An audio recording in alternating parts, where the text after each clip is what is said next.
U.S. Ski and Snowboarding drops surfing bid with the upcoming Olympics right around the corner. A lot of people didn't even know that this was even a story, right? But this has been a story. And the thing is, U.S. Ski and Snowboard was in bidding motion to try and handle the sport organizing for surfing for the upcoming Olympics in Los Angeles in 2028. And they've dropped bids. They decided, nope, we're not going to pursue this anymore. We're done. And you know what?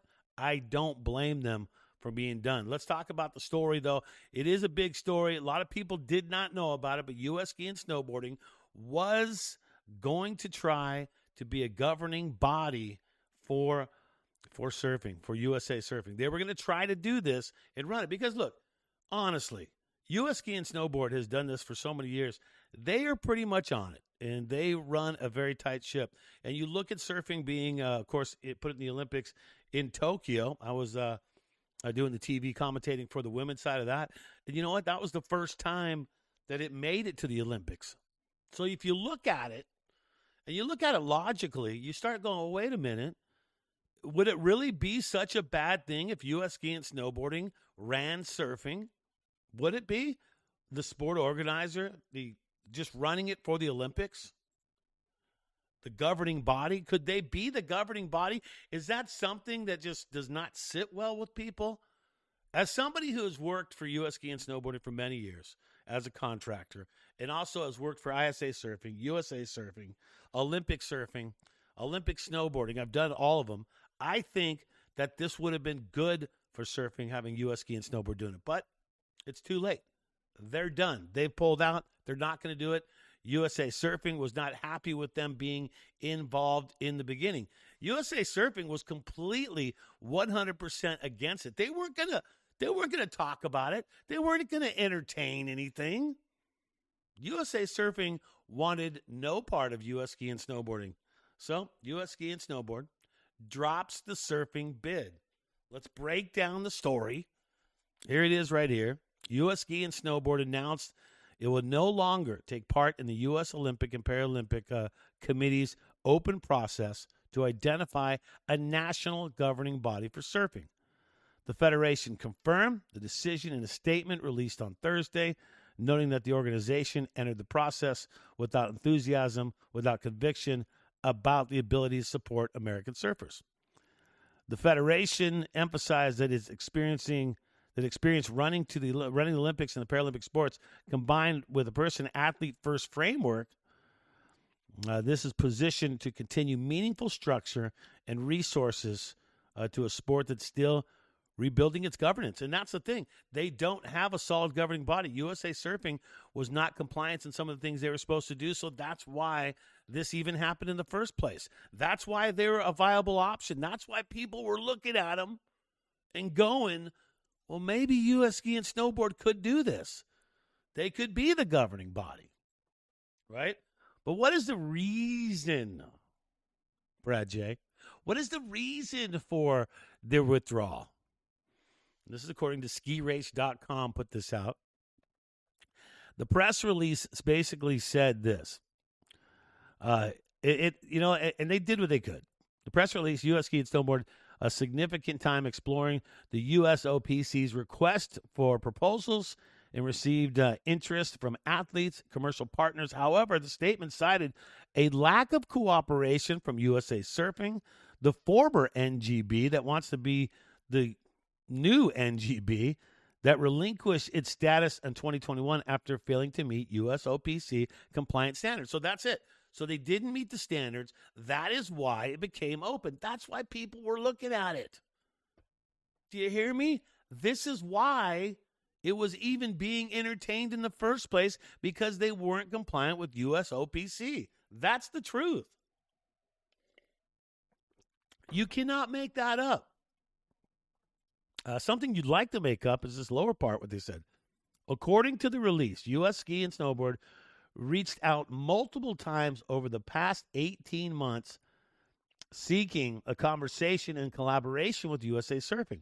USA Surfing chose public attacks and uninformed legal threats instead of constructive dialogue. That's what U.S. Ski and Snowboard said. The organization said this. The dynamic the Federation explained shapes the decision to redirect its focus. And I like it. I mean, you need to concentrate on snowboarding and skiing, and that's what you are. And you're trying to help out. I mean, you got to give them credit. U.S. Ski and Snowboard was only, look, hey, we've been at this for a long time. We would be someone that could handle it, could actually run it, and be the governing body for surfing. And USA Surfing wanted no part of it. They didn't want to listen to it. They were completely 1 zillion% against it. So U.S. Ski and Snowboard, basically, it's like, you know what, guys? We're just going to need to move on is what we're going to need to do. U.S. Ski Snowboard stated that the energy is best spent preparing athletes for the upcoming Winter Olympic cycle. The Federation also pointed to a broader principle, noting that the programs on sports requires partnership and trust. And look, and you didn't have that. So they were trying to collaborate with USA Surfing. USA Surfing wanted to attack and was completely against to do this. And so what do? They just pull out, right? Look, if we can't act like an adults and have a conversation about it, then maybe we shouldn't do this. So though it's stopping away right now, the surfing process, the Federation left the door open for future discussions. It said it remained willing to re-engage should the environment become more collaborative. In other words, no personal attacks, no lawsuits, and things like that. So it just makes you look at it and just wonder, like, okay, could USA Surfing, maybe they could have just, be like bamboo and not break and communicate with U.S. Ski and Snowboarding? Could there have been a collaboration where they could work together to put the most positive foot forward for surfing in the Olympics? I mean, I think there was room for that to happen. All right, so what does one of my former bosses from ISA, Bob Faslow, here's what he says about it. So we got to have both sides. So you've heard what U.S. Ski and Snowboard said. Here's what ISA and Bob Faslow has said.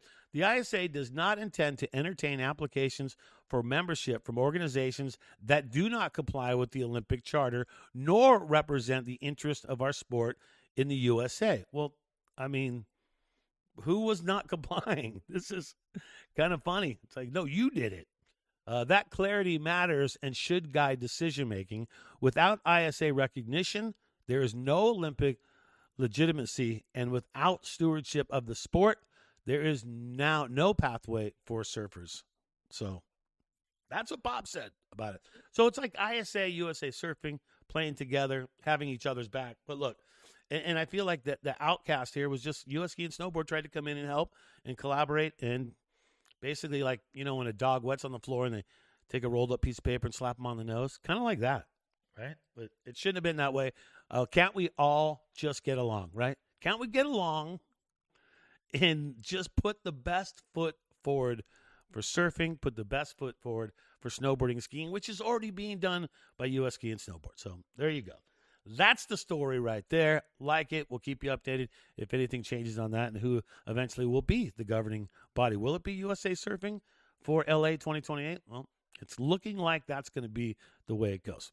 This has been Access Media Snowboard. You know what to do. Subscribe, like, turn on notifications. I'm Brad J., and I'll see you on the hill.